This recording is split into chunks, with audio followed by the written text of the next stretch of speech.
అలాగే లేచి నిలబడి ఉండగా పరిశుద్ధ గ్రంథమైనటువంటి బైబిల్ గ్రంథంలో నుండి సంఖ్యాకాండము 13వ అధ్యాయము 30వ వచనాన్ని మనం చదువుకుందాం. సంఖ్యాకాండము 13వ అధ్యాయము 30వ వచనాన్ని మనం చదువుకుందాం. హల్లెలూయా. కాలేబు మోషే ఎదుట చెరువులను నిమ్మలపరచి, మనము నిశ్చయముగా వెళ్ళుదుము, దాన్ని స్వాధీనపరచుకుందుము, దాన్ని జయించుటకు మనకు శక్తి చాలునని ప్రార్థన. పరిశుద్ధుడైన తండ్రి, చదవబడిన లేఖనం మీది, దానికి అర్థమించి వాడవు నీవే. నన్ను మరుగుపరచండి, మీ జనులతో మీరు తేటగా మాట్లాడి మీరు మహిమ పొందుకోవాలి. యేసుక్రీస్తు పరిశుద్ధ నామములో ప్రార్థన అడుగుతున్నాము. ఆమేన్. అందరూ కూర్చోండి. హల్లెలూయా. సంతోషంగా ఉన్నారా? Praise the lord. వినుకొండలో 3 రోజులు కోటాలు జరిగినాయి. తర్జుమా చేయడానికి వెళ్ళాను. నేను మధ్యాహ్నం 40 వచ్చాను. విచిత్రం ఏంటంటే, వెళ్ళిన 2వ రోజు 3వ రోజు మేము బోధించాలి. మేము స్టేజ్ ఎక్కిన వెంటనే బీభత్సమైన వర్షం పడింది, గాలి దొరికింది. హల్లెలూయా.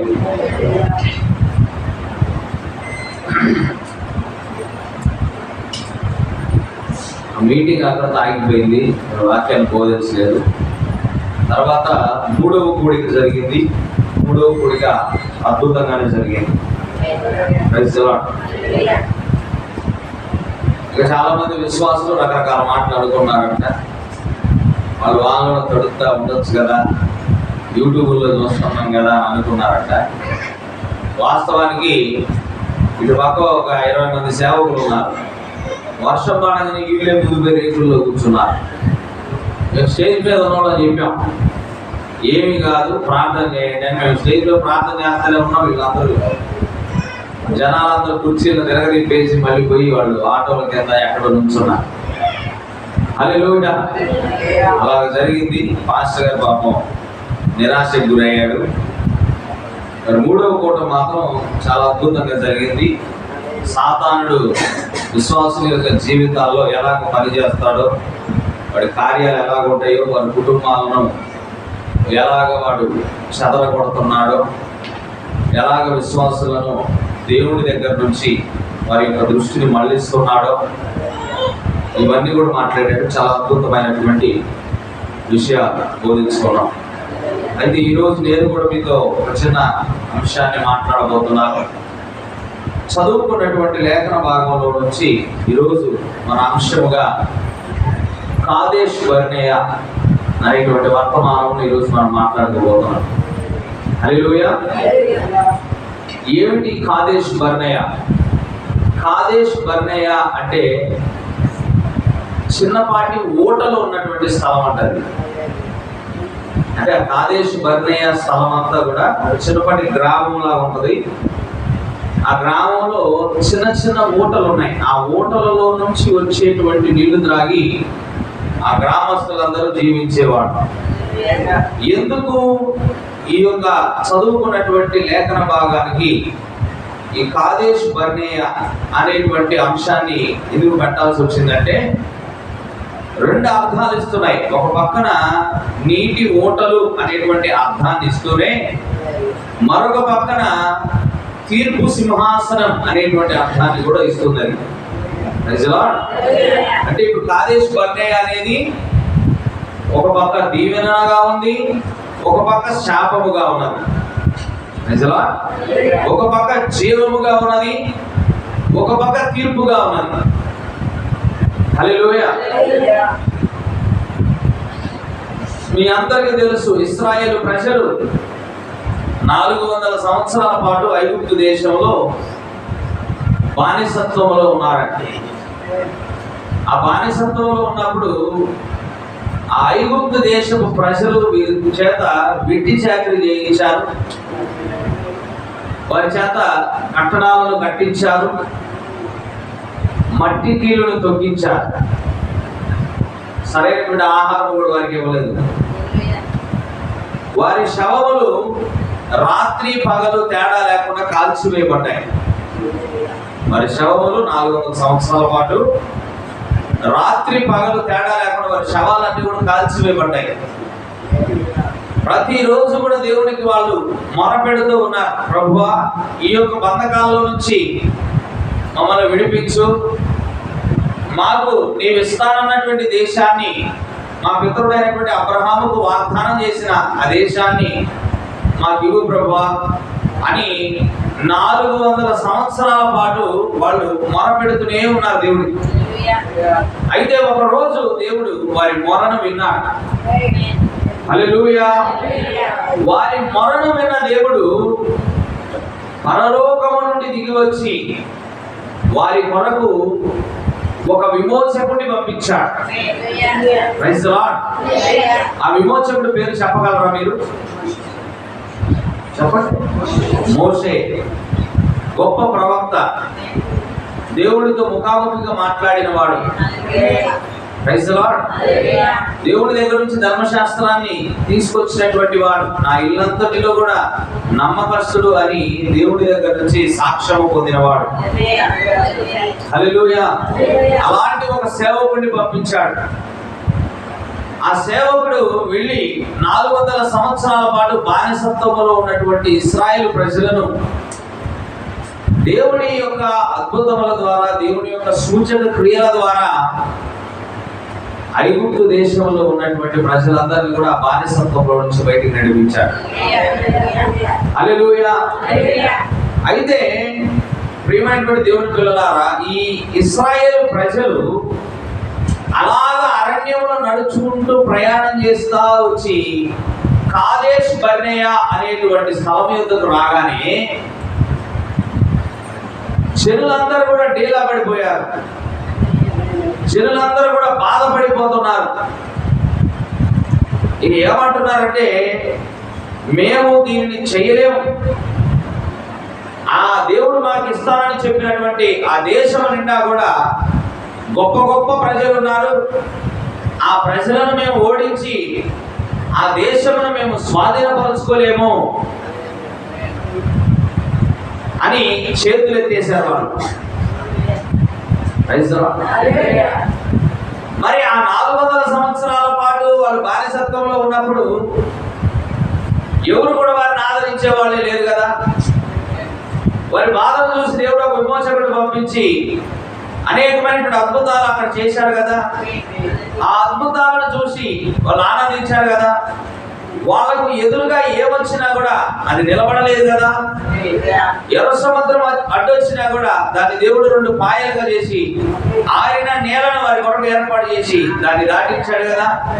వాళ్ళు కీర్తనలు పాడుకుంటూ బయటకు వచ్చారు కదా. వాళ్ళ దేవుడిని స్తుతించారా లేదా? కాదేష్ బర్నేయ దగ్గరకు రాగానే ఏమైంది? వాళ్ళకి ఏమైంది? ఇవాళ కూడా విశ్వాసులు ప్రారంభంలో బాగుంటారు, ప్రారంభంలో ఆరాధన ఎక్కువ చేస్తారు, ప్రారంభంలో ప్రార్థనలు ఎక్కువ చేస్తారు. కానీ కొంతకాలం అయిన తర్వాత దేవుడు చూపినటువంటి అద్భుతాలు, దేవుడు వారిని రక్షించుకున్న విధానము, వారు ఏ పరిస్థితుల్లో ఉంటే దేవుడు వారికి మేలు చేసి వారిని నడిపించాడు, ఇవన్నీ మర్చిపోతావా? ఎన్ని అద్భుతాలు చేశాడు ఆయన. ఐగుప్తు దేశంలో ఎన్ని అద్భుతాలు దేవుడు మరి కన్నుల ఎదురు చేశాడు. వాళ్ళు కళ్ళారా చూశారు. నేను పంపించను, యెహోవా ఎవరో నాకు తెలియదు అన్నాడు ఫరో. ఏమన్నాడు? యెహోవా అనే దేవుడు ఉన్నాడన్న సంగతి నాకు తెలియదు, అతను ఎవరో నాకు తెలియదు, నేను పంపించనన్నా. ఏ నోటితో అయితే నాకు తెలియదని చెప్పాడో అదే నోటితోటి నీ ప్రజలను తీసుకొని నువ్వు వెళ్ళవాయా, ఒక్క రోజు కూడా ఇక్కడ ఉండొద్దు అని ప్రజలందరినీ కూడా ఏ ఫరో అయితే పంపించనని చెప్పాడో అదే ఫరో నోటితోటి వెళ్ళి మీ దేవుడిని ఆరాధించుకోండి అని చెప్పి అనుమతి తీసుకొచ్చాడు మోషే. అన్ని అద్భుతాలను చూశారు. వారి కన్నుల ఎదుటే సూర్య చంద్రులు నిలిపివేయబడ్డాయి. అవునా కదా? మరి ఇన్ని అద్భుతాలు చూసిన తర్వాత కూడా ఈ కాదేశ్ బర్నేయ అనేటువంటి స్థలం దగ్గరకు రాగానే విశ్వాసులందరూ కూడా దిగులు పడిపోయారు, ఏడుస్తున్నారంటే వాళ్ళు. ఎందుకు ఏడుస్తున్నారు? వాళ్ళు ఆడవడానికి గల కారణం ఏంటంటే, గోత్రానికి ఒకటి చొప్పున 12 మందిని మోసే ఆ పట్టణం అంతా కూడా, ఆ దేశం అంతా కూడా వేగు చూసి రమ్మని పంపించాడు. గూఢాచారులను పంపించాడు. ఈ గూఢాచారులు వెళ్ళి ఆ పట్టణంలో ఎవరెవరు జీవిస్తున్నారు, ఆ పట్టణంలో ఉన్న వారి ఇల్లు ఎలా ఉన్నాయి, ఆ పట్టణంలో ఉన్నటువంటి ప్రజలు వారి బలాలు ఏమిటి, వారు ఏ పంటలను పండిస్తున్నారు, అందులో నీళ్లు పారుతున్నాయా లేదా, ఇవన్నీ కూడా ఈ 12 మంది వెళ్ళి అక్కడ సమాచారాన్ని తీసుకొని వచ్చి మోషే దగ్గరకు వచ్చి ఆ సమాచారాన్ని అందించారు. అందించేమన్నారంటే, అది పాలు తేనెలు ప్రవహించే దేశం అన్న. దేవుడు ఇచ్చేటువంటి దేశం మామూలు దేశం కాదు, బ్రహ్మాండంగా ఉంది. నదులన్నీ ఉన్నాయి. అసలు పాలు తేనెలు కలిసి ప్రవహిస్తున్న దేశం అది. పంటలు బ్రహ్మాండంగా పండుతున్నాయి. సాక్ష్యం తెచ్చారట.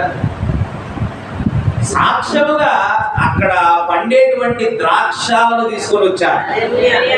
ఇవాళ మనం ద్రాక్ష గుత్తులను చూస్తాం కదా. ఒక ద్రాక్ష గుత్తి ఎంత ఉంటుంది? మన అరిచి ఎంత ఉంటుంది. కానీ ఆ దేశంలో పండేటువంటి ద్రాక్ష గెలను మోయడానికి 2 కావాల్సి వచ్చింది.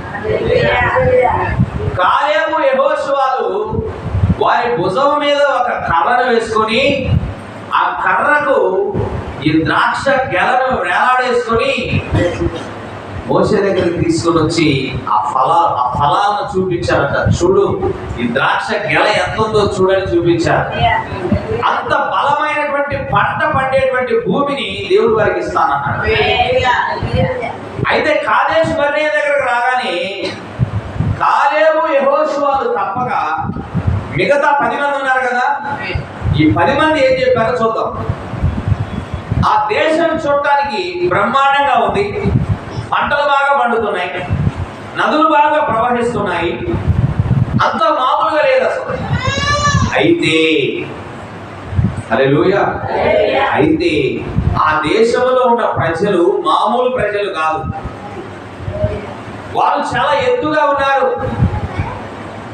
వారి యొక్క కట్టములు, వారి యొక్క డాలులు, వారి యొక్క శిరస్నానాలు, వారి యొక్క కవచాలు ఇత్తడి మరియు ఉక్కు కలిపి చేసినవి. హల్లెలూయా. వారి యొక్క వేలు 15 అంగుళాల పొడవు ఉందట. వాడి యొక్క వేలు 15 అంగుళాల పొడవు ఉందట. అంటే వాడికి ఎంత ఎత్తు ఉండాలి? వాడి వేలే 15 అంగుళాల పొడవు ఉంటే వాడెంత పొడవు ఉండాలి? వాడి ఈటె 15 అడుగుల పొడవు ఉందట.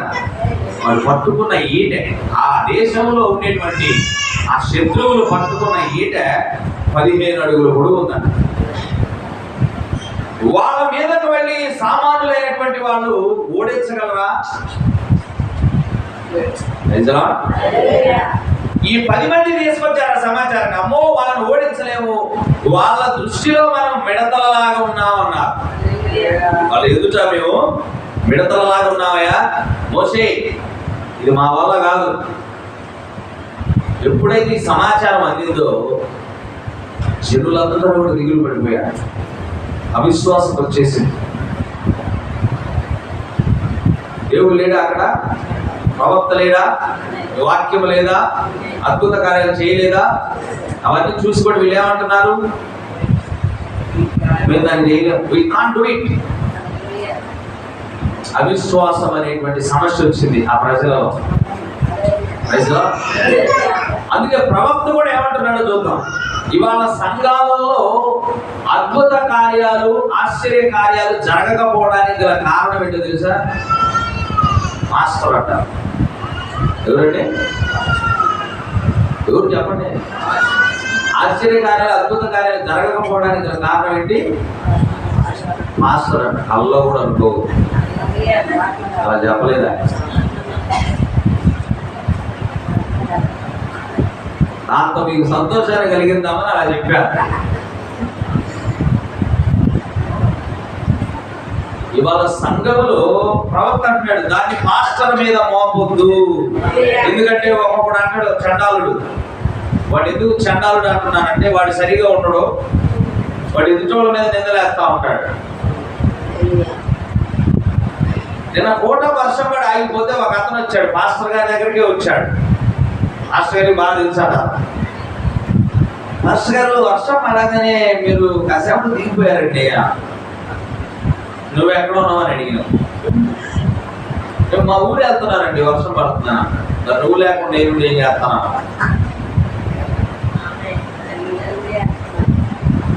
తప్పులు ఎంచువారు తమ తప్పులు ఎరుగరు అన్నట్టు, తప్పులు ఎంచేవారు తమ తప్పులు ఎరుగరు.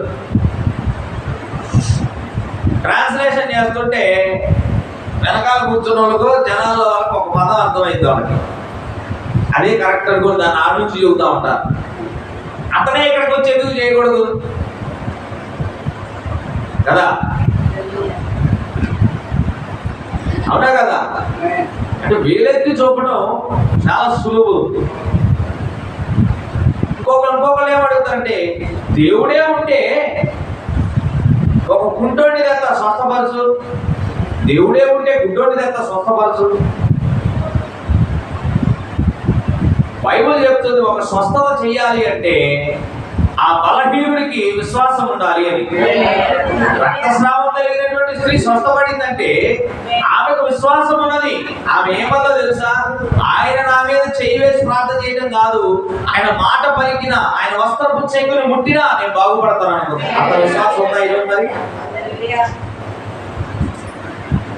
అక్కడ ఇశ్రాయేలు ప్రజలు సంఘానికి సాదృశ్యంగా ఉంది. ఆ ఇశ్రాయేలు ప్రజలలో వాళ్ళు ఎందుకు దాన్ని జయించలేకపోయారంటే ప్రవక్త అన్నాడు అది అవిశ్వాసం అన్నాడు. ఇంకా ప్రవక్త దీని గురించి చెబుతూ, what I am trying to get at is this, నేను ఏమి చెప్పడానికి ప్రయత్నం చేస్తున్నానంటే the greatest sin I find in the church today is unbelief.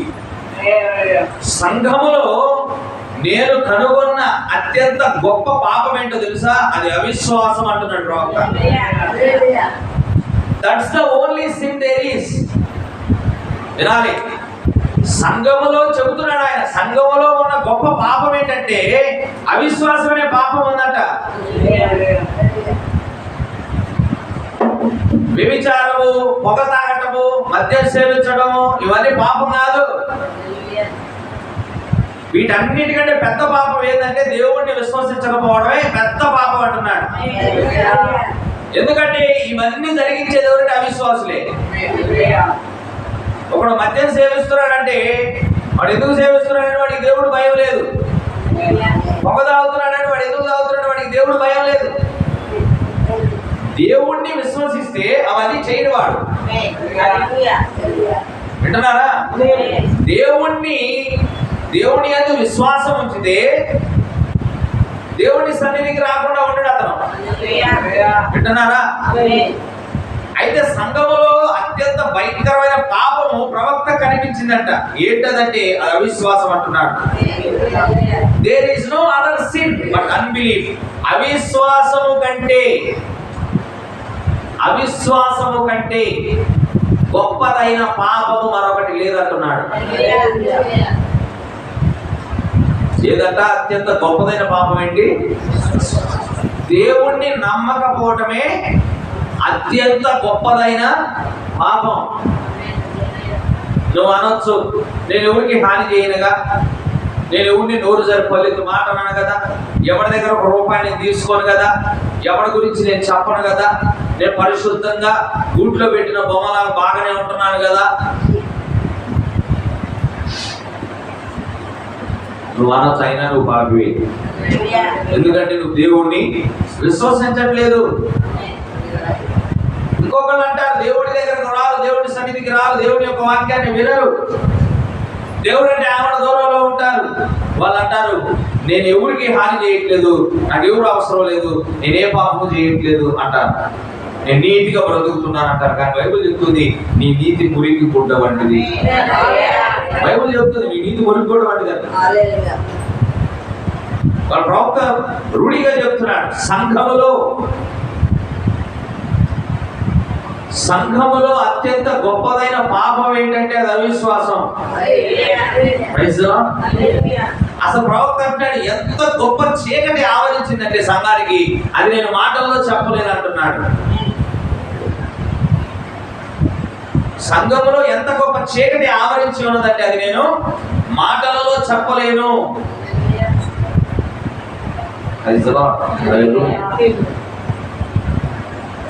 ఆయన అంటున్నాడు, now there is only one way to designate and to determine sin. కేవలము ఒకటి మాత్రమే ఉన్నదంట, ఒక్క మార్గం మాత్రమే ఉన్నదంట పాపాన్ని బయటికి పారదోలడానికి, అలాగే పాపమును గుర్తించడానికి. That isn't by whether you drink or whether you smoke. అంటే నువ్వు మందు తాగుతున్నావని, లేదా పొగ తాగుతున్నావని, లేదా నువ్వు జూదం ఆడుతున్నావనే దానికి అది గుర్తు కాదట. Praise Lord. It is designated this way because you are unbeliever. అంటే ఒకడు పొగ తాగుతున్నాడు అని, లేదా మద్యం సేవిస్తున్నాడని, లేదా జూదం ఆడుతున్నాడని దాన్ని బట్టి వాడిని పాపి అని అనకూడదట. కానీ అది పాపము, అది దాన్ని బట్టి వాడిని పాపాత్ముడు అని మనము గుర్తెరగకూడదులే. కానీ మరి దేన్ని బట్టి గుర్తెరగవచ్చు అంటే వాడు అవిశ్వాసి కనుక వాడు పాపాత్ముడు అని అన్నాడు. అంటే ఏమంటున్నాడు అర్థమవుతుందా? నువ్వు పొగ తాగడానికంటే ముందుగా నువ్వు ఒకటి అయి ఉన్నావు. ఏమై ఉన్నావు? అవిశ్వాస అయి ఉన్నావు. నువ్వు మద్యం సేవించడానికంటే ముందుగా నువ్వు ఒకటి అయి ఉన్నావు ఆల్రెడీ. నీకు ఒక పేరు పెట్టాడు దేవుడు, అదేంటంటే అవిశ్వాసం. నువ్వు సంఘమునకు రాకుండా ఉంటున్నావంటే, నువ్వు దేవుడికి దూరముగా ఉంటున్నావంటే నువ్వు దానికంటే ముందు ఒకటి అయి ఉన్నావు. అది అవిశ్వాస అయి ఉన్నావు. And that's true. అది సత్యం అంటున్నాడు. Because you gamble, because you lie, because you steal, those things are not sin. నేను అంటున్నాడు, నువ్వు జూదం ఆడావు కాబట్టి, నువ్వు అబద్ధం ఆడావు కాబట్టి, నువ్వు దొంగతనం చేసావు కాబట్టి అది పాపము కాదు. కానీ that's the results of sin. పాపము వలన కలిగేటువంటి కార్యాలు అంటున్నాడు అవి.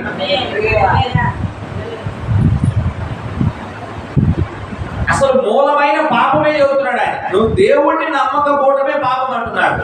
దేవుణ్ణి నమ్మకపోతే నువ్వు పొగ తాగుతావు, నువ్వు మద్యం సేవిస్తావు, నువ్వు దేవుని సన్నిధికి దూరంగా ఉంటావు, నువ్వు జూదం ఆడతావు, నువ్వు దొంగలిస్తావు, నువ్వు అబద్ధం ఆడతావు. ఇవన్నీ నువ్వు చేయడానికి గల కారణం ఏంటంటే నీలో దేవుణ్ణి నమ్మను, దేవుడి యందు విశ్వాసం అనేటువంటి ఆ వేరు లేదు నీ దగ్గర. అందుకే నువ్వు వీటన్నిటిని జరిగిస్తావు. That's because that in you dwells a different spirit. ఇంకా కార్యాలను ఎందుకు చేస్తావంటే దేవునికి సంబంధించినటువంటి వేరొక ఆత్మ నీ యందు నివాసం చేస్తుంది అంటున్నాడు ప్రవక్త. దేవునికి సంబంధించినటువంటి వేరొక ఆత్మ అంటే ఏ ఆత్మ ఉండాలి? రెండే ఆత్మలు ఉన్నాయి బైబిల్లో. ఒకటి దేవుని ఆత్మ, రెండు దురాత్మ.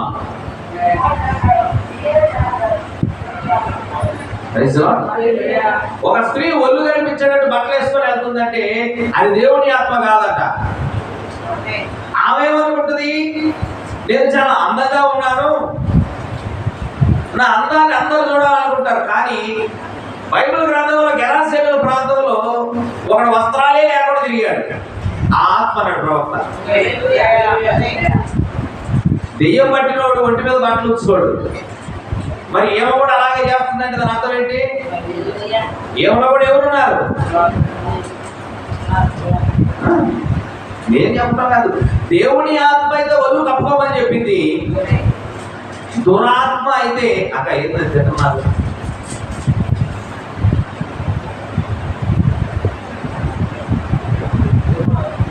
నీలో ఒక వేరొక ఆత్మ ఉన్నది కాబట్టి నువ్వు అలాగ ప్రవర్తిస్తున్నావు. అబద్ధం ఆడుతున్నావంటే దేవుని ఆత్మ అబద్ధం ఆడదు.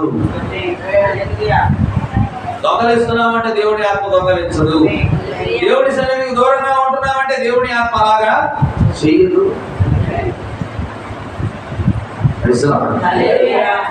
ఇంకా అంటున్నాడు, if you was a believer, నువ్వు ఒక విశ్వాసి అయినట్లయితే, ఏ ఫర్మ్ బిలీవర్, ఒక స్థిరమైనటువంటి విశ్వాసి అయితే, అవుతున్నాడు నువ్వు ఒక విశ్వాసి అయితే, అందులో కూడా ఒక స్థిరమైనటువంటి విశ్వాసం అయితే, those things would be dead. as dead as dark as the night is before you. అవి నీ దృష్టిలో కటిక చీకటి ఎంత ఎంత ఎంత గాఢమైన చీకటిగా ఉన్నదో అంత చచ్చిన దాంతో సమానంగా చూస్తూ ఉంటా కార్యాలు. అంటే ఆ విషయాలన్నీ కూడా నీ దృష్టికి ఎలా ఉన్నాయి? చచ్చినటువంటి కార్యాలుగా ఉన్నాయి.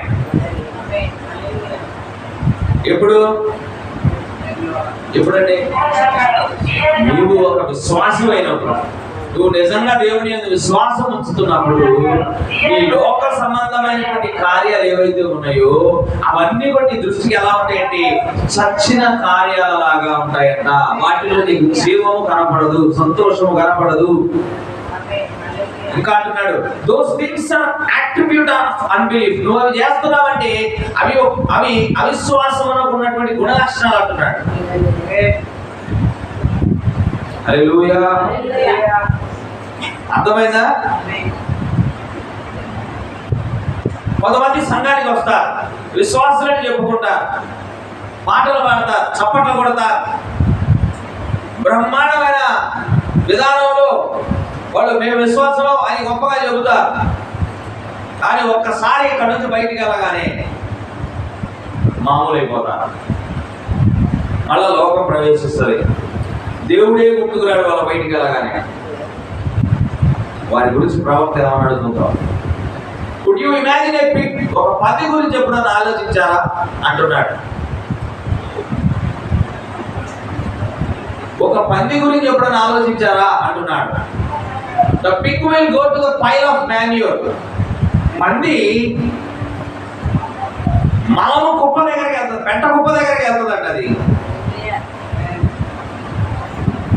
చాలా గాడుగా చెప్తున్నా, మనం చేయగలిగింది ఏం లేదు.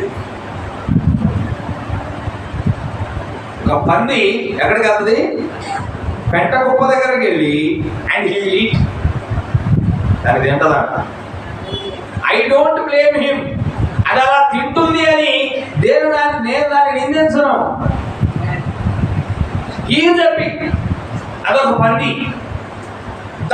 That's what makes him do it. అది పంది కాబట్టి ఆ పెంట తినేటువంటి విధానం దానికి ఉంది కాబట్టి అది వెళ్ళి తింటుంది అది. But you will never get a ల్యామ్ to do that. కానీ ఒక గొర్రె పిల్లని తెచ్చి ఆ పంది తినేది తినమని చెప్పండి, తింటుందా? చెప్పండి. ఒక గొర్రె పిల్ల పంది తిన్నట్టుగా పెట్టదు కదా. Because there is two natures. పందితో ఒక స్వభావం, గొర్రె పిల్లతో ఒక స్వభావం. The pig has one nature and the lamb has another nature. పందికి ఒక స్వభావం ఉంది, గొర్రె పిల్లకు ఒక స్వభావం ఉంది. And as long as you can keep that same nature in that pig, no matter how you try to clean him up, పంది స్వభావం పందిలో ఉన్నంత కాలం దాన్ని నువ్వెంత శుభ్రం చేసి పెట్టినా, దాన్ని నువ్వెంత అలంకరించినా, he will be the same nature. అది ఆ కుప్ప దగ్గరికి వెళ్తుంది, దాన్ని తింటుంది. ఎందుకంటే అది దాని స్వభావం.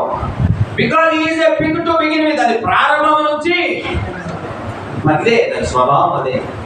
అంటే దీన్ని ఎందుకు చెప్పాడు ఆయన అంటే, ఒక విశ్వాసివి కామ్మ విశ్వాసివి దాయ్యా అని నువ్వు ఎంత రుద్దినా వాడి లోపల ఉన్నటువంటి ఆ స్వభావము అది అవిశ్వాసి యొక్క స్వభావం అయితే నువ్వు ఎన్ని లేఖనాలు చెప్పు, ఎంత ప్రార్థన చేయి, వాడి స్వభావం ప్రారంభం జరిగే కాబట్టి వాడు దాన్ని చెయ్యక మానడు. నువ్వు వాడిని బెత్తవాడు బాబాడు కాళ్ళు పట్టుకో, వాడిని ఏడే కట్టేసిన వాడు దాన్ని ఇంటికొని వెళ్ళిపోతాడు తప్పేడు ఉండేవాడు.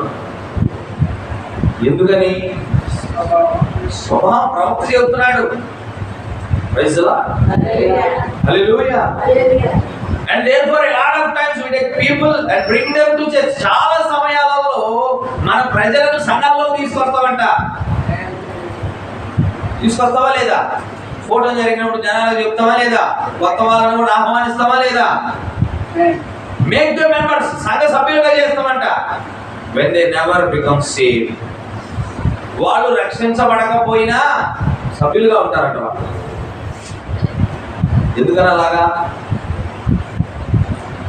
అలాగనని ఈ ఇశ్రాయేల్ ప్రజలు కాదేశ్ బర్నేయ దగ్గరికి వచ్చేసరికి ఆ ఎదురున్న శత్రువులను చూసి, మేము దీన్ని చేయలేం బాబోయ్, మమ్మల్ని ఐగుప్తు దేశంలో సమాధులు లేకుండా ఎనక తెచ్చింది, ఆడే బెటర్ గా ఉన్నాం కదా, ఆడే మట్టి పిసుక్కుంటూ, ఆడ నైలు నది బురద నీళ్లు దాక్కుంటూ బ్రహ్మాండంగా ఉన్నాం కదా, ఈ అరణ్యంలో తెచ్చి మమ్మల్ని సావడానికి తీసుకొచ్చావు మోషే అని మోషే మీద సరిగా. మీకు ఇంకో విషయం తెలుసా? అసలు ఐగుప్తు దేశంలో నుంచి బయటకు వచ్చిన 3 నెలల కాలంలోని మాకు మాంసం కావాలి, మాకు తెల్లుల్లిగడ్డలు కావాలి, మాకు వెల్లుల్లిపాయలు గుర్తొస్తున్నాయి, మాకు ఐగుప్తు దేశంలో తిన్న చేపలు గుర్తొస్తున్నాయి అన్నారట. ఎవరండి? ఐగుప్తు దేశంలో నుండి ఎర్ర సముద్రం వాళ్ళ కళ్ళ ముందు పాయనైనప్పుడు చప్పట్లు కొట్టి పాటలు పాడి దేవుడు మన దేవుడు గొప్పవాడని పలికారే వాళ్ళే.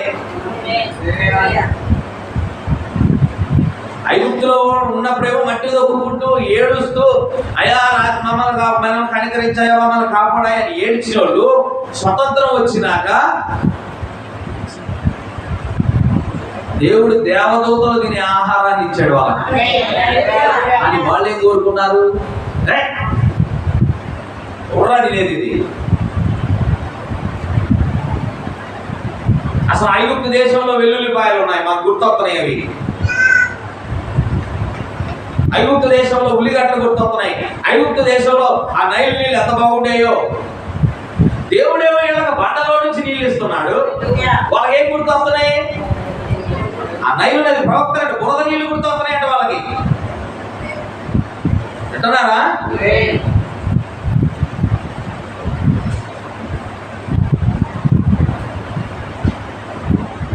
చూడండి ఏమంటున్నాడు.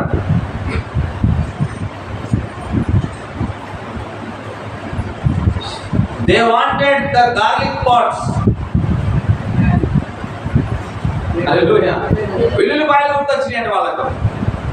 They wanted the fish out of the river. ఆ నదిలో నుంచి చేపలు తినాలనుకున్నారంట. ఏది? విడిచి వచ్చినవి. వాళ్ళు ఏదైతే వద్దనుకున్నారో, అమ్మో అక్కడ వేదాలు ఉన్నాయని వచ్చారో, ఇప్పుడేమంటున్నారు? కొద్దిగా శ్రమ రాగానే, కొద్దిగా కష్టం అవ్వగానే, విశ్వాస యొక్క జీవితం కొద్దిగా కష్టం అవ్వగానే ఏదైతే విడిచి వచ్చారో అదే కావాలంటున్నారు. ఇప్పుడు కూడా జనాలు అలాగే ఉన్నారు. లోకంలో ఉన్నప్పుడు, భ్రష్టత్వంలో ఉన్నప్పుడు, దిక్కుమాలిన స్థితిలో ఉన్నప్పుడు దేవుడు ఆ స్థితిలో నుంచి ఆయన వాక్యం అనేటువంటి వెలుగునిచ్చి వెలుగులోకి రమ్మని చెప్పి నీటి బాప్తిస్మని పాపాలను కడిగి సంఘములోకి నిన్ను తీసుకొచ్చి నీకు మరి దేవదూతలు తినేటువంటి ఆహారాన్ని మనకు పెడుతూ ఉంటే, లేఖనం ద్వారా ఏదైనా ఒక చిన్నపాటి దెబ్బ తగిలితే చాలు బాధపడిపోతాం. అభివృద్ధి చెప్పాడు.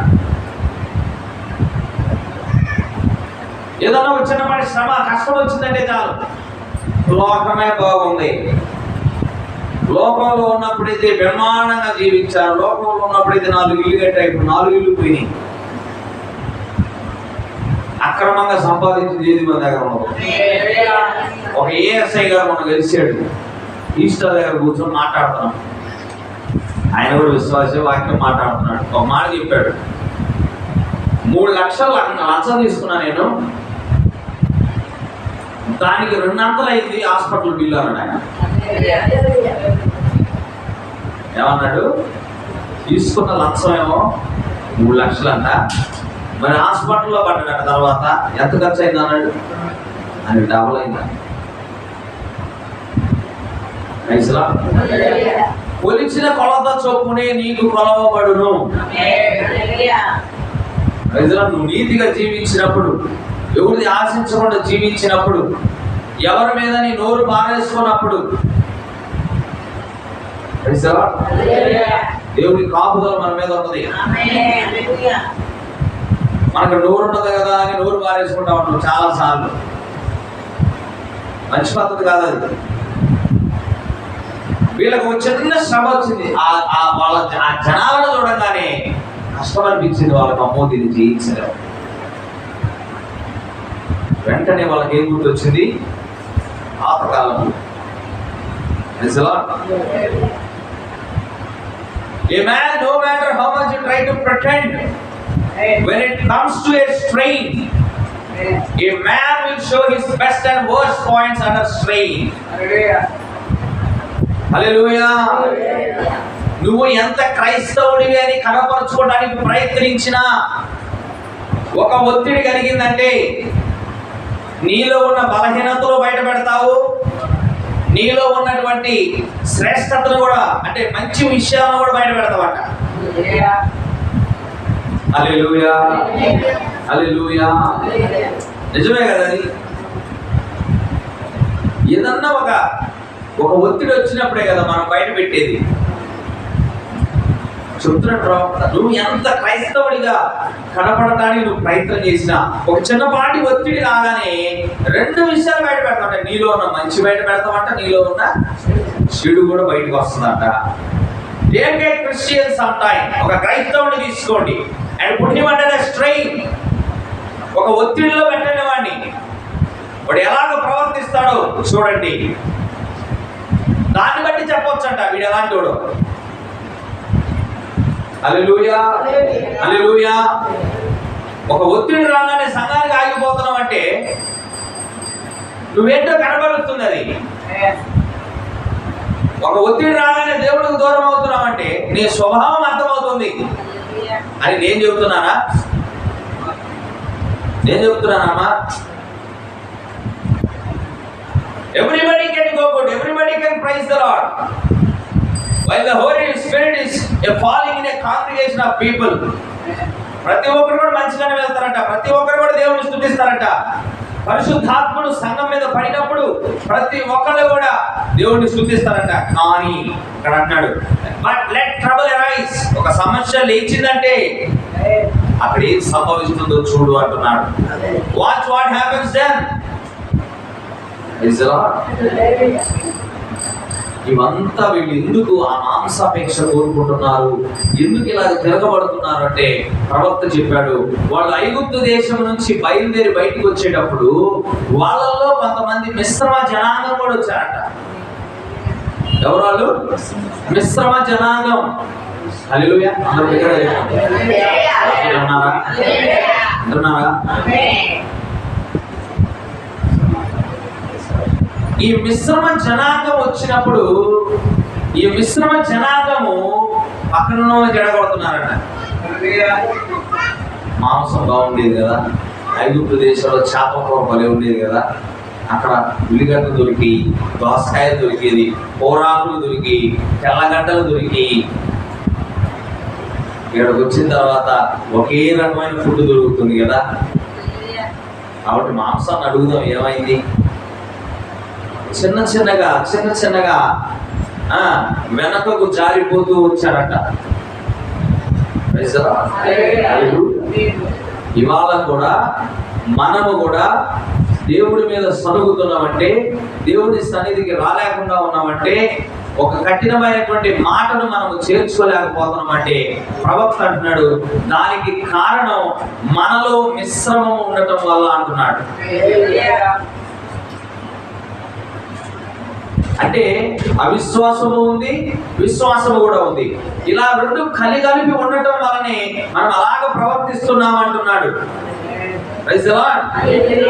ఒకవేళ నువ్వు అలాగ కనుక ఉంటే ప్రవక్త అంటున్నాడు, you people who profess to be Christians, క్రైస్తవులని బయటికి చెప్పుకునే వాళ్ళు ఎవరైతే ఉన్నారో అలాగ చెప్పుకుంటూ and then leave something out that you are not, నువ్వు క్రైస్తవుడి వలె కాక నువ్వు జీవించినట్లయితే నువ్వు యేసుక్రీస్తు యొక్క సమాజానికి నువ్వు ఒక అవమానకరంగా, నువ్వు ఒక ఏమంటారంటే నువ్వు రుణపడి ఉన్నావంటున్నాడు. క్రైస్తవ సమాజానికి నువ్వు రుణపడి ఉన్నావు కాబట్టి ఆ రుణాన్ని నువ్వు చెల్లించాలి. ఎలాగుంటే క్రైస్తవుడు అని చెప్పుకుంటూ వేరొక జీవితాన్ని నువ్వు జీవిస్తే, you who profess to be Christians and are ashamed to take him at his word, to destroy his power and glory at any time, you are an indictment to the name of the Lord Jesus Christ. క్రైస్తవులని చెప్పుకుంటూ ఆయన నామాన్ని, ఆయన వాక్య పక్షాలను నిలబడకుండా ఉన్నావంటే, ఆయన శక్తిని, ఆయన మహిమను గురించి నువ్వు సాక్ష్యం ఇవ్వట్లేదు అంటే నువ్వు క్రైస్తవ సమాజానికి, ప్రభువైన యేసుక్రీస్తు యొక్క సమాజానికి నువ్వు రుణపడి ఉన్నావు. ఆ రుణాన్ని నువ్వు తీర్చుకోవాలి. స్టాండ్ టు ద వర్డ్, వాక్య పక్షాన్ని నిలబడాలి. సింక్ ఆర్ డ్రౌన్, మునిగిపోతావా పర్వాలేదు, స్టాండ్ ఆన్ హిస్ వర్డ్. ఆయన వాక్య పక్షాన నిలబడాలి అంటున్నాడు. What we need today is wishbone out. పిట్ట ఎముకలను వదిలేయాలంట మనం. ఒక పెట్టకుండే ఎముకలు ఎంత బలహీనంగా ఉంటాయి. ఆ బలహీనతను విడిచిపెట్టి అండ్ బ్యాక్ బోన్ పుట్టిన క్రిస్టియానిటీ, వెన్నెముక కలిగి నిలబడాలంట క్రైస్తవంలో. సులువుగా విరిగిపోయేటువంటి పిచ్చుకలు ఉండేటువంటి ఎదురు ఎముకలు ఉంటాయి చూసారా, అలాగా ఉండకుండా ఆ ఎముకలు తీసి పడేసి దృఢమైనటువంటి వెన్నెముక కలిగి నువ్వు నిలబడాలంట. హల్లెలూయా. దేవుడికి కావాల్సిన వాడే వాళ్ళు అలాంటి వాళ్ళే కదా, అవునా? అలాగే స్త్రీ గురించి చక్కటి మాట చెప్పాడు. ఏ పురుషుడైనా సరే క్రైస్తవ నియమాల ప్రకారంగా జీవించేటువంటి స్త్రీని అభినందించాల్సిందే అంటారు. నువ్వు నిజంగా క్రైస్తవ స్త్రీకి తగినట్లుగా బైబిల్లో స్త్రీకి కొన్ని విషయాలు చెప్పాడు, ఎలా ఉండాలో చెప్పాడు ఆయన. హల్లెలూయా. స్త్రీలు అనుభవయు స్వస్థ బుద్ధియు కలిగి పగుమాత్రపు వస్త్రముల చేతనే గాని పగుమాత్రపు వస్త్రాలను అలంకరణ లేదు. ఇవాళ మనోడు దాన్ని అన్వయించుకుంటారు. తగుమాత్రపు అలంకరణ ఉందిలే. ఎవరు చెప్పారు? నేనైతే చెప్పలేదు అలాగా. తగుమాత్రపు వస్త్రాలు అంటే క్రైస్తవ స్త్రీలు ఎలాంటి బట్టలు వేసుకోవాలో అలాంటి బట్టలు వేసుకుంటూ జడలతోనైనను, అల్లికలతోనైనను, ముత్యములతోనైనను, వెలగల బంగారముతో అయినను అలంకరించుకొనక. ఇది చదవాలి స్పష్టంగా. Praise the Lord. ఇక్కడ ఇద్దరు పఫ్ పెడతారు కొంతమంది, ఇక్కడ సమోసా పెట్టినట్టుగా, ఎగ్గు పప్పు పెట్టినట్టుగా. అవన్నీ కూడా దేవుడి దృష్టికి వేయాలి. ఎందుకంటే నేను తిట్టించుకోకూడదు దేవుడి దగ్గర. నాకెందుకు? నువ్వు చెప్పలేదు వాళ్ళని అనంటే నాకెందుకంటే దేవుడిని ఎందుకు పరువు కొట్టుకోవాలి నేను? ఇటు నుంచి ఒక పాయ, ఇటు నుంచి ఒక పాయ. ఆఫ్రికా వాళ్ళది మనం. రకరకాల అల్లికలు, రకరకాల జడలు యూట్యూబ్లో చూస్తున్నారు కొంతమంది. ముత్యాలతో గాని బంగారముతో గాని అలంకరించుకొనక. అలంకరణ లేదు అసలు మనకి.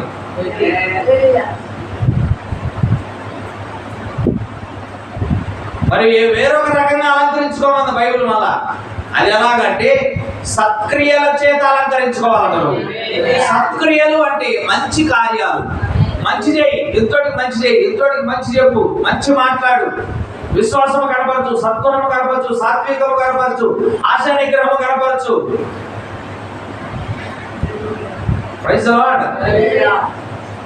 సముద్ర ప్రేమ కనపరచు, దీర్ఘశాంతము కనపరచు. ఇవన్నీ కూడా సత్క్రియలు. దేవుడు వీటితో అలంకరించుకోమన్నాడు. అంటే నువ్వు ఎదుటి వ్యక్తికి మంచి చేస్తే ఎదుటి ఏమంటారంటే ఆ అమ్మాయి బలి మంచిది, అది నీకు అలంకరణ. బైబిల్ చెప్పింది ఇలా, ఆ అమ్మాయి విశ్వాసం కలది. జనులు చెప్పినప్పుడు అదే నీకు అలంకరణగా ఉండాలని చెప్పాడు. అలాగ కనుక నువ్వు ఉంటే ఏ పురుషుడైనా సరే నీ ముందు సలాము కొట్టాల్సిందే అన్నాడు ఆయన. నిజమైన పురుషుడైతే చెబుతున్నాడండి. లోకస్తుడైతే లోకంలో ఉన్న హీరోయిన్లు ఉండాలని కోరుకుంటాడు. నువ్వు అట్టుండాలి, అదిగో ఆ హీరోయిన్ లాగా వేసుకో అని భక్తే చెబుతాడు. కానీ నిజమైనటువంటి పురుషుడైతే, నిజమైన మగాడి గురించి చెబుతున్నాడు ఇక్కడ ప్రవక్త. If he is got N ounce of a man in him, వాడిలో మగతనం రవ్వంతంగా ఉంటే క్రైస్తవ స్త్రీ ముందుకు వచ్చి వాడు తన యొక్క హ్యాట్ తీసి, టోపీ తీసి సలాం చేస్తాడు. అలా ఉండాలని చెబుతుంది బైబిల్. ప్రవక్త చెబుతున్నాడు. హల్లెలూయా.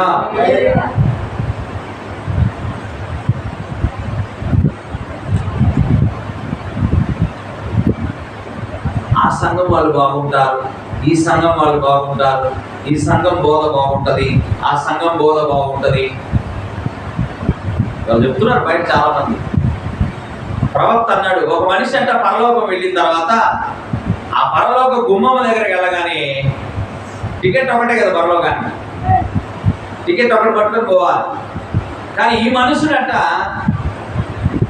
మెథడిస్ట్ సంఘ టికెట్ పట్టుకొని వెళ్ళాడంట, లూథరన్ సంఘ టికెట్ పట్టుకొని వెళ్ళాడంట, బ్యాప్టిస్ట్ టికెట్ పట్టుకొని వెళ్ళాడంట, పెంతెకోస్తు టికెట్ పట్టుకొని, అన్ని టికెట్లు పట్టుకొని వెళ్ళాడంట. అక్కడికి వెళ్ళగానే దేవదూత అడిగాడంట, ఏంటి బ్రదర్ అన్ని టికెట్లు తీసుకొని వచ్చావంటే, అదిగో పెంతెకోస్తు సంఘానికి పోయా ఆడ టికెట్ సంపాదించా, బ్యాప్టిస్ట్ సంఘానికి పోయా ఆడ టికెట్ సంపాదించా, లూథరన్ సంఘానికి పోయా ఆడ టికెట్ సంపాదించా, మరి ఆ దైవ స్వరూపి సంఘానికి పోయా ఆడ టికెట్ సంపాదించా, గుంటూరులో కాకాటి తోట పోయా ఆడ టికెట్ సంపాదించా. అన్ని టికెట్లు చేత పట్టుకొని వచ్చారు. ఏ టికెట్ అడిగితే అది చూపిద్దామని.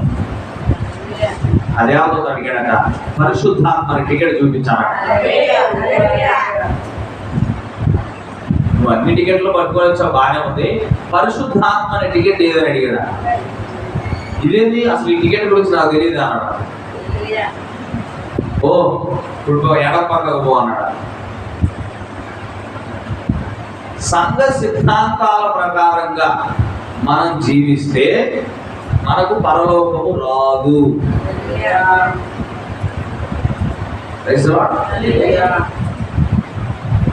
కొంతమంది కొన్ని సందేహాలు ఉంటాయి.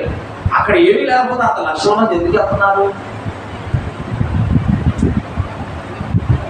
ఎవరన్నా మన సంఘానికి వస్తే కొంతమందికి ఏమనిపిస్తుంది అంటే, అరే ఇక్కడ పట్టుమన్న 50 మంది కూడా లేదు కదా, ఇక్కడ ఎందుకు రావాలి, ఆ 1000 మంది వెళ్తున్నారు. ఆడపరలోకం ఉంటుందేమో. ప్రవక్త అంటున్నాడు, నిజముగా సూటిగా శుద్ధ దెబ్బలు కొట్టేవాడికి ఏ నేము ఫేము ఉండదంట.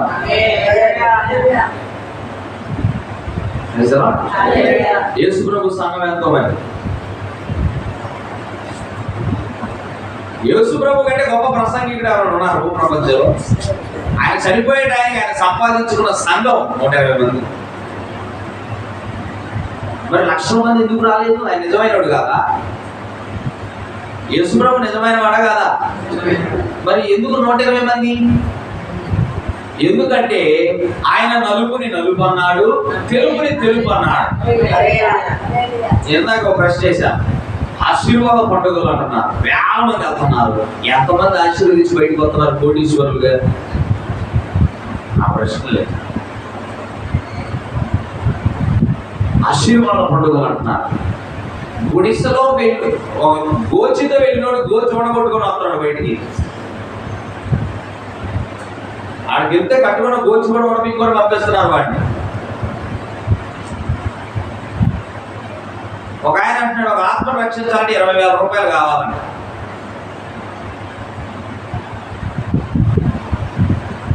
ఆయన అడగని 20,000 అప్పు తెచ్చి కూడా ఇస్తున్నారు. ఎందుకంటే సూటు గుండె ఎఫెక్ట్.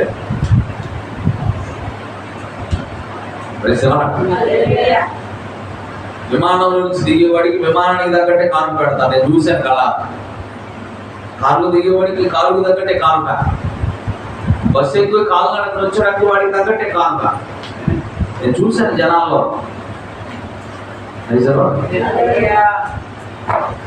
వాళ్ళకి ఫిర్యాదులు చేస్తా ఉన్నారు, మాకు ఆ తెల్లగడ్డలు కావాలి. అసలు ప్రవక్త అంటున్నాడు, దేవదూతలు తినేటువంటి ఆహారం వీళ్ళ జీర్ణ వ్యవస్థ అరాయించుకోలేకపోయిందంట. దేవుని మాటలు అరాయించుకోలేకపోయింది. దేవుడు ఇచ్చేటువంటి ఆహారమే అరాయించుకోలేకపోతున్నారండి ఈరోజు సంఘం. నువ్వు దీవించబడతావు, నువ్వు స్వస్థపడతావు, నువ్వు 10 ఇళ్ళు కడతావు, నీకు ఉద్యోగం వస్తుంది, నీకు గడ్డ కలుగుతుంది, నీకు బిడ్డ పడతాడు, నీ సంతానం విస్తరిస్తుంది, నీ ఆస్తిపాస్తులు పెరుగుతుంది, నువ్వు కారు కడతావు, చూసుకో నేను ప్రవచిస్తున్నానంటే ఆడ లక్షల మంది వెళ్ళిపోతున్నాను. కానీ నిజముగా సత్యమైనటువంటి వాక్యం చేత ఆ మాటల్ని అదుపు అసలు అరాయించుకోలేకపోతున్నారు వాళ్ళు. నేనంటున్న మాట కాదు. ఇక్కడ చూడండి, గ్యాస్ట్రోనామిక్స్ wasn't able to digest angels food. వాళ్ళకు ఉన్నటువంటి జీర్ణ వ్యవస్థ దేవదూతలు తినేటువంటి ఆహారాన్ని అరాయించుకునే స్థితిలో లేదు అంటున్నాడు. ఎందుకంటే సంఘ శాఖ 5 కంటే ఐగుప్తు దేశంలో తిన్న ఆహారమే గుర్తొస్తుంది వాళ్ళకి. అక్కడ పండుగలు, అక్కడ డ్రామాలు, అక్కడ నాట్యాలు, అక్కడ అలంకరణలు. ఎప్పుడు అడగడం మిమ్మల్ని అక్కడ నిద్రపోయేవాళ్ళు ఎగవండి.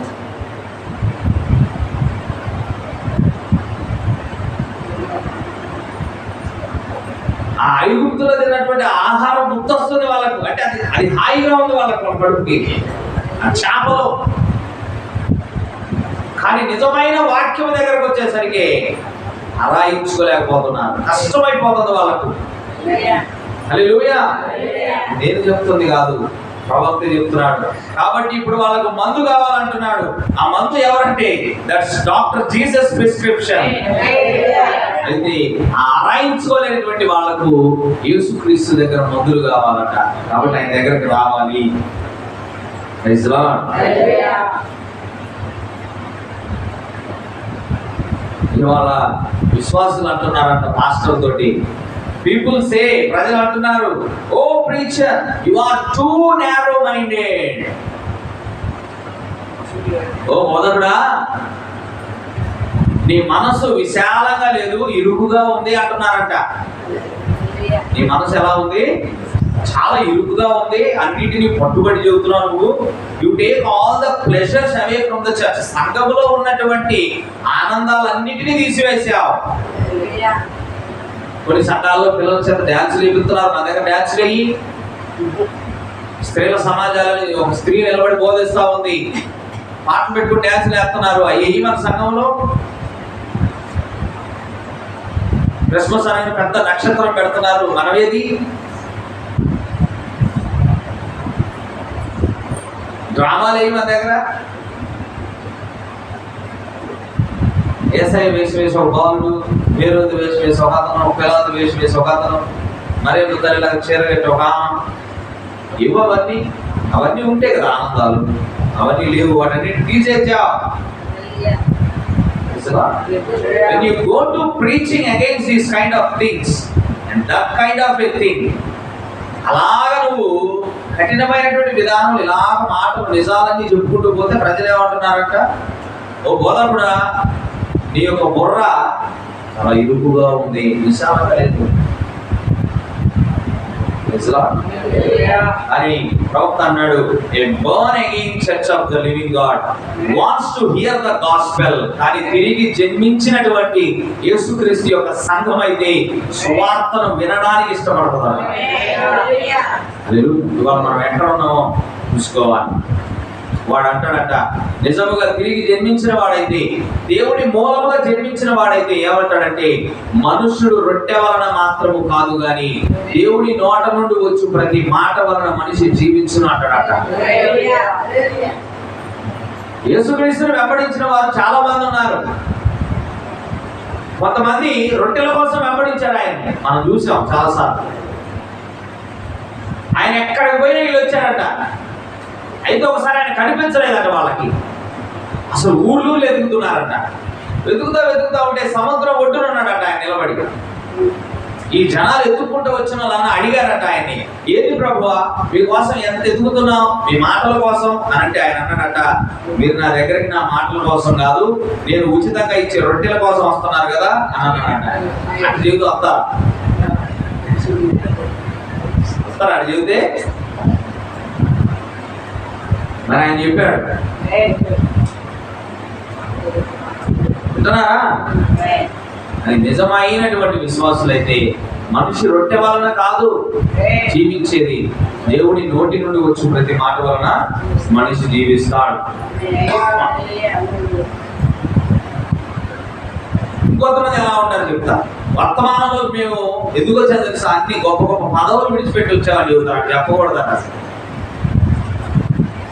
వర్తమానం కోసం ఆ లక్షల జీతాలు వదిలిపెట్టాం, వర్తమానం కోసం గొప్ప త్యాగం చేశాం, ఎన్ని వదిలిపెట్టి వచ్చామో.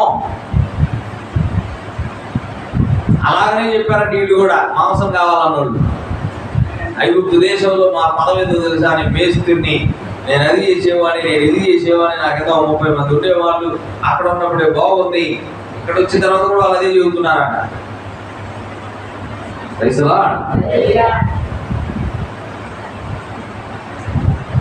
ప్రవక్త అంటున్నాడు, brother, what we need today is some old fashion preachers who will call black and white. ఇవాళ మనకు కావాల్సింది ఎవరంటే, ఎలాంటి ప్రసంగికులు మనకు కావాలంటే, నలుపు అని చెప్పేవాడు, తెలుపు అని చెప్పేవాడు కావాలంట. నువ్వు ఎట్టయినా ఉండమ్మా, నువ్వు ఎలాగైనా ఉంటు సంఘానికి, నీ ఇష్టం వచ్చిన జీవితాన్ని నువ్వు జీవించు సంఘానికి. అలాగే చెప్పేవాడు అవసరం లేదంట దేవుడికి. బాప్తిస్మం ఇచ్చి యోహాను వంటి వారు కావాలంట. బాప్తిస్మం ఇచ్చి యోహాను, ఎవరైనా పుట్టి కదా పరిశుద్ధాత్మను పొందుకునేది, అవునా? పుట్టిన తర్వాత దేవుడు నడుస్తున్న కొలది వాడికి పరిశుద్ధాత్మ దేవుడు అనుగ్రహిస్తాడు. కానీ బాప్తిస్మం ఇచ్చి యోహాను పుట్టడానికంటే ముందు పరిశుద్ధాత్మను పొందుకున్నాడు.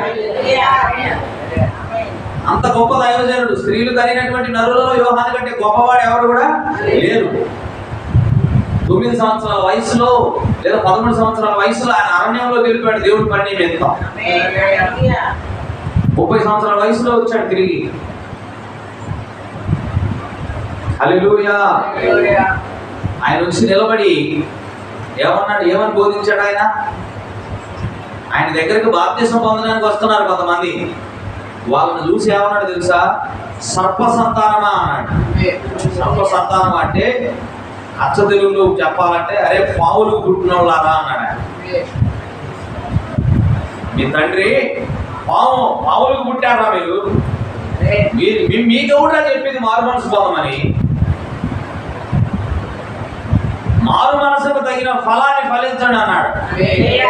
అంటే దాని అర్థం ఏంటంటే, మారు మనసు పొందుకొని బాప్తిజం పొందడానికి వస్తున్నారు, బాగానే ఉంది. ఆ బాప్తిజం పొందిన తర్వాత దానికి తగ్గట్టే జీవితాన్ని జీవించండి రా, సర్ప సంతానం అన్నాడు.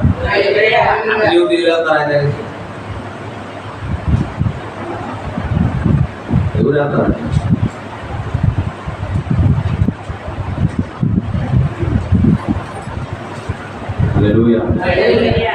చిన్నగా మాట్లాడాడు. అలా మాట్లాడితే ఇష్టం ఉండదు ప్రజలకు. ఆదేశ్ బన్నయ్య దగ్గరికి రాగానే నేను చెప్పా, అది నీటి ఓటలు కలది, అలాగనే తీర్పు సింహాసనం అయినది. ఈ తీర్పు సింహాసనం దగ్గరకు రాగానే అందరూ 20 లక్షల మందిలో 19,99,998 మంది మేము చేయలేదా నాన్న, ఆ పట్టణాన్ని మేము ఆక్రమించలేము, మా వల్ల కాదు, శత్రువులు చాలా భయంకరంగా ఉన్నారు, వారి యొక్క ఆ పట్టణాల చుట్టూ కూడా ప్రాకారపు గోడలు ఉన్నాయి, మేము వాటిని కోల్చలేము, మా వల్ల కాదని చేతులు ఎత్తేశారు అని ఇద్దరే మనం చేయగలం. దేవుడు ఆ దేశాన్ని మనకి ఇచ్చేశాడు, మనం తీసుకోవటమే, ఇప్పుడే వెళ్ళి వాళ్ళ మీద యుద్ధం చేద్దాం, వాళ్ళని ఓడిద్దాం. దేవుడు మనకు వాళ్ళని ఆహారంగా ఇచ్చేశాడు అన్న. ఎలా ఇచ్చేశాడు దేవుడు? ఆహారంగా ఇచ్చేశాడు.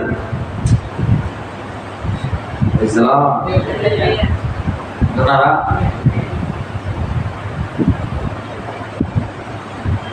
ఏడుస్తున్నారట విశ్వాసం, మేము చేయలేదు. ఎందుకు ఏడుస్తున్నారంటే ఆ మిశ్రమ జనాంగం యొక్క ప్రభావం వారి మీదగా ఆవరించిందంట. వారి విశ్వాసం కంటే కూడా ఎక్కువగా ఉందంట. ఇవాళ కూడా లోకాన్ని చూస్తే లోకం తీరుని చూస్తే అందరూ, ప్రతి ఒక్కరు కూడా లోకానుసారమైనటువంటి జీవితాన్ని జీవించడానికి ఇష్టపడుతున్నారు. దాన్ని చూసినప్పుడు మనకు కూడా ఏమనిపించింది అంటే, అందరూ చేస్తున్నప్పుడు మనకి ఏమైంది చేయడానికి అనిపిస్తుంది అది. ఎందుకంటే లోకంలో అందరూ చేస్తున్నారు కదా, మనం చేసి ఏమైంది? ఎందుకంటే ఆ లోకం యొక్క చీకటి అంత ప్రబలిపోతుంది లోకంలో. ఇప్పుడు వాళ్ళు చేసినప్పుడు నేను చేస్తే ఏమైంది? చుట్టుపక్కల వాళ్ళు చేస్తే దిక్కు లేదా? వాళ్ళు కూడా ప్రార్థనకు పోయే వాళ్ళే, మనం చేయకూడదు అట్లా అనిపిస్తుంది. ఇది మనకి ప్రార్థనకు పోయే వాళ్ళు చేస్తున్నారు కదా. అసలు మాస్టర్ గారే బ్రహ్మాండంగా కూర్చొని సినిమాలు చూస్తారు, మనం చూడటానికి ఏమైంది అంటారు. మాస్టర్ గారే బ్రహ్మాండంగా సినిమాలు చూస్తుంటే మన విశ్వాసం మనం చూడటానికి ఏమైంది అంటే అంత చీకటి ఎక్కువైపోయింది. ప్రవక్త అంటాడు, అంత ఆ మిశ్రమ జనాంగం యొక్క ప్రభావము విశ్వాసుల మీద ఎక్కువైపోయింది. ఇవాళ సంఘంలో కూడా, సంఘం ఎంత తక్కువ, అందులో కూడా మిశ్రమ జనాంగం ఉంటారు. అంటున్నారా? సగం లోకము సగం క్రైస్తవం లాగా జీవించే వాళ్ళు ఉంటారు. వాళ్ళని చూసి ప్రభావితం చెందదు మీరు.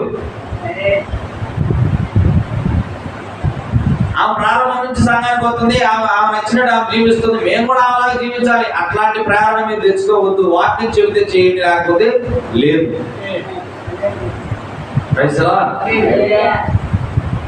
అదంతా కూడా మిశ్రమ జనాంగం జనాలు మార్చేస్తుంది. హల్లెలూయా. అంటున్నారా?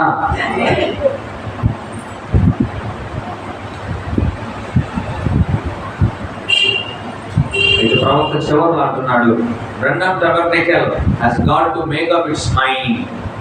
అయితే బ్రన్హామ్ టబర్నికల్లో విశ్వాసులు ఒక స్థిరమైన ఆలోచనలోకి రావాలి, ఒక నిర్ణయాన్ని తీసుకోవాలంటున్నాడు. ఇవాళ మన సంఘం కూడా ఒక నిర్ణయాన్ని తీసుకోవాలి. ఏమిటా నిర్ణయం? తిరిగి ఐగుప్తులోకి వెళ్దామా, లేదా ముందున్న కనానులోకి పోరాటం చేసి వెళ్దామా? పౌలు అన్నాడు కదా, గురి యొద్దకు పరిగెత్తాలి. విశ్వాసికి కర్తయు దాన్ని కొనసాగించేవాడు నేను క్రీస్తు వైపు చూస్తూ గురి యొద్దకు మనము పరిగెత్తాలి.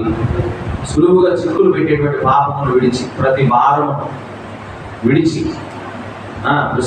విశ్వాసమునకు కర్తయు దాన్ని కొనసాగించేవాడు నేను క్రీస్తు వైపు చూస్తూ ఎక్కడికి పరిగెత్తాలి? గురి యొద్దకు పరిగెత్తాలి. ఇప్పుడు ఇలాగా ఉందామా, లేదా ఐగుప్తు దేశంలో అంటే మరలా ఆ ఉల్లిగడ్డలు, ఆ బురద నీళ్లు, ఆ చేపలు అంటే ఇది లోకంలోకి వెళ్దామా, లేదా సంఘ శాఖలోకి వెళ్దామా అనేటువంటి నిర్ణయాన్ని మనం తీసుకోవాలనుకున్నాం. ఒక నిర్ణయం చేసుకోవాలి. We are either going to go on or go back. ఇలాగే ఉండి వర్తమానంలోనే ఉండి ఇలాగే ముందుకు కొనసాగుదామా, లేదా వెనక్కి వెళదామా? You are going back to garlic and leek and stuff of Egypt, or you are going on to Angel's Foot, to the promised land where God made a promise. దేవుడు వాగ్దానం చేసిన ఆ దేశంలోనికి దేవదూతల ఆహారాన్ని భుజిస్తూ వెళ్దామా, లేదా ఐగుప్తు దేశము, అందులో ఉన్న ఉల్లిగడ్డలు, అందులో ఉన్న తెల్లగడ్డలు, వాటి వైపు పరిగెడదామా? నా చేతిలో ఉంది అంటున్నాడు ఆయన. We are going on to an old fashioned Holy Ghost revival. అంటాడు, మనము పరిశుద్ధాత్మ ఉద్యోగము కలిగి ఆ పాత కాలపు ఉద్యోగంతో నిండి మనము ముందుకు వెళుతున్నాము అంటున్నాడు. అలాగన్నా కొనసాగాలి, లేదా కింద మీద పడుతూ కాసేపు దేవుడని కాసేపు లోకమని రాబిన్ పెట్ట కనుక ముక్కుతో యాపిల్ని తింటూ ఉన్నట్లుగా అలాగే లోకానుసారమైనటువంటి జీవితాన్ని జీవించి సరిపోవాలి. ఈ రెండింటిలో ఏదో ఒక నిర్ణయాన్ని మీరు తీసుకోవాలన్నాడు. ఏలియా కూడా ప్రజలతో చెప్పాడు, ఇశ్రాయేలు ప్రజలందరినీ సమకూర్చి చెప్పాడు, మీరేలా రెండు తలంపుల మధ్య తడబడుచున్నారు,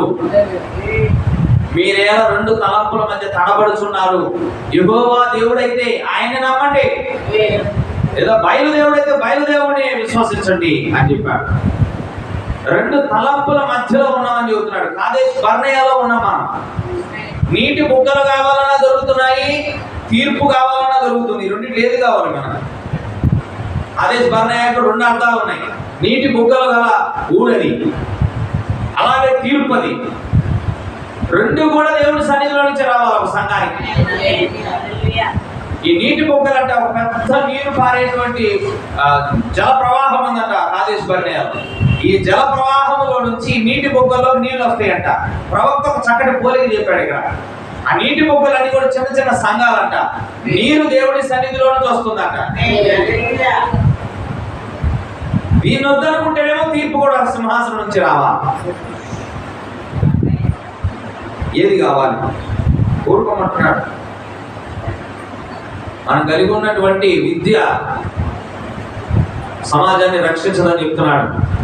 ప్రపంచానికి కేవలం ఒక్కడే రక్షకుడు, ఆయనే ప్రభువైనటువంటి యేసుక్రీస్తు. ఆయన రక్తంలోనే మనకు పాప క్షమాపణ, ఆయన పొందిన గాయముల వలన మనకు స్వస్థత. Praise the Lord, hallelujah. ప్రవక్త అంటున్నాడు, why isn't great signs and wonders done? ఎందుకు మన సంఘంలో గొప్ప కార్యాలు ఆశ్చర్యకార్యాలు జరగట్లేదు? Don't lay it on the pastor. Pastor మీద నింద మోపొద్దు. ఇట్స్ యూ, అది మీరు అంటున్నారు, మీలో ఉందని అంటున్నాడు. Praise the Lord. మన లోపల అల్ప విశ్వాసం ఉన్నంత వరకు అద్భుత కార్యాలను సంఘంలో మనం చూడలేము. ప్రతి మనస్సు ఐక్యం అవ్వాలి, మనందరి ఆలోచన ఒకటే అవ్వాలి, మనందరి ప్రార్థన ఒకటే అవ్వాలి. అలా ఎప్పుడైతే ఒకటిగా ఉంటుందో దేవుని యొక్క కార్యాలు బ్రహ్మాండంగా జరుగుతాయి.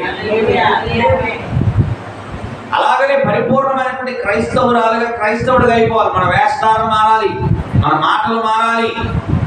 అంటున్నారా? మనల్ని చూడగానే ఏమో క్రైస్తవురాలు అని గుర్తెరగా.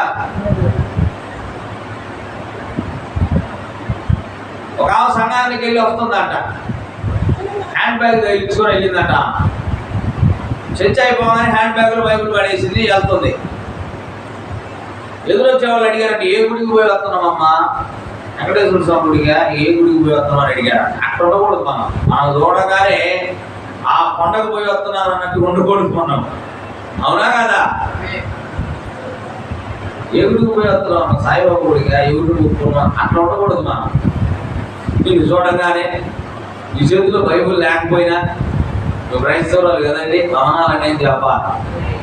అలాంటిది కోరుకుంటున్నాడు దేవుడు మన దగ్గర నుంచి. Praise the Lord. హల్లెలూయా.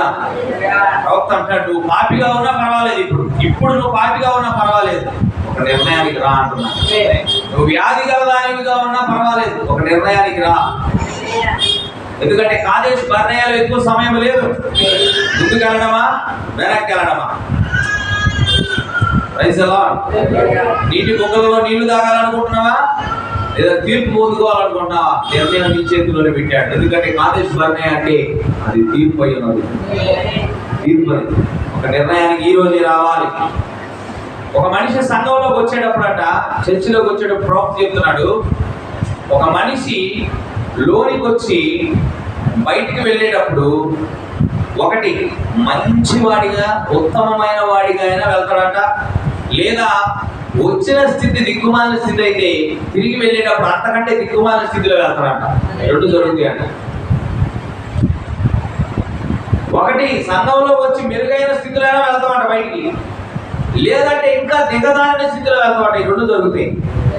క్రీస్తుని స్వీకరించి క్రీస్తు చెప్పిన మాటల ప్రకారంగా జీవించే నిర్ణయాలను తీసుకుంటే ఉత్తమమైన వ్యక్తికి వెళ్ళిపోతాం. నాకు క్రీస్తుతో ఏమొద్దు, నాకు అసలు కుదరట్లేదు అనేటువంటి విధానం కలిగి, దేవుని యొక్క వాక్యం నాకు అసలు నచ్చలేదు అనేటువంటి విధానం కనుక నువ్వు కలిగి ఉంటే, గుర్తుపెట్టుకో, ప్రవక్త అంటాడు, చదివి వినిపిస్తే పోతుంది.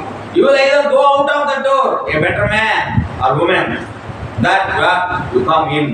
నువ్వు లోనికి వచ్చేటువంటి సమయంలో నువ్వు ఎలాంటి వ్యక్తిగా ఉన్నావో అంతకంటే ఉత్తమమైన వ్యక్తిగా మారి నువ్వు బయటికి వెళ్తావంట. లేదా you will go out verse than you was when you come in. నువ్వు లోనికి వచ్చేటప్పుడు ఎంత దిక్కుమాలిన స్థితిలో ఉన్నావో తిరిగి వెళ్ళేటప్పుడు అంతకంటే దిక్కుమాలిన స్థితిగా మారి నువ్వు వెళ్తావంట. రెండు చెప్పాడు ఆయన. You can't stand mediocrity tonight. నువ్వు రెండు ద్వంద్వ మనసులు కలిగి, ద్వంద్వ నిర్ణయాలు కలిసి నువ్వు జీవించకూడదు అంటున్నాడు. రెండు నిర్ణయాల మధ్యలో కనబడకూడదు. You have got to make it. ఖచ్చితంగా నువ్వు ఒక నిర్ణయాన్ని తీసుకోవాలి. ముందుకు వెళితే కనాను దేశం ఉంది, వెనక్కి వెళితే ఐగుప్తు దేశం ఉంది. మధ్యలో ఉన్నావు, కాదేశ్ బర్నయ దగ్గర ఉన్నావు, తీర్పు సింహాసనం దగ్గర ఉన్నావు. నువ్వు ఏం తీసుకోవాలనుకుంటున్నావు అనేది దేవుడు ఈ ఉదయకాల సమయంలో నీ చేతులను పెట్టాడు. ఒకటి, మంచిగా మారి దేవుడి సన్నిధిలోకి వచ్చి దేవుడు చెప్పిన మాటల ప్రకారంగా మన జీవితంలో మలుచుకొని పరలోకం చేరడం. రెండు, దేవుడి మాటలను మరి మన కడచెవిని పెట్టి ఆ మాటలు వినకుండా మనకిష్టం వచ్చినట్టుగా జీవిస్తూ పాతాళానికి పోవడం.